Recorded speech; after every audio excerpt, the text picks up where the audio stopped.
C. Joseph Vijay எனும் நான்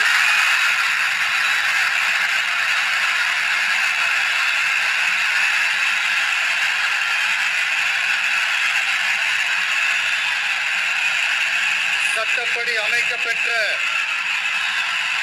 இந்திய அரசியல் அமைப்பின்பால் உண்மையான நம்பிக்கையும் மாறா பற்றும் கொண்டிருப்பேன் என்றும் இந்திய நாட்டின் ஒப்பில்லாத முழு முதல் ஆட்சியையும் உரிமையையும் நிலை நிறுத்துவேன் என்றும்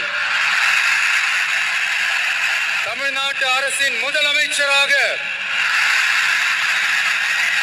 உண்மையாகவும் முழச்சான்றின்படியும்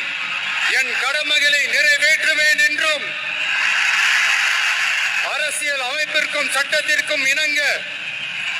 அச்சமும் ஒருதலை சார்பும் இன்றி விருப்பு வெறுப்பை விலக்கி பலதரப்பட்ட மக்கள் அனைவருக்கும் நேர்மையானதை செய்வேன் என்றும் ஆண்டவன் மீது ஆணையிட்டு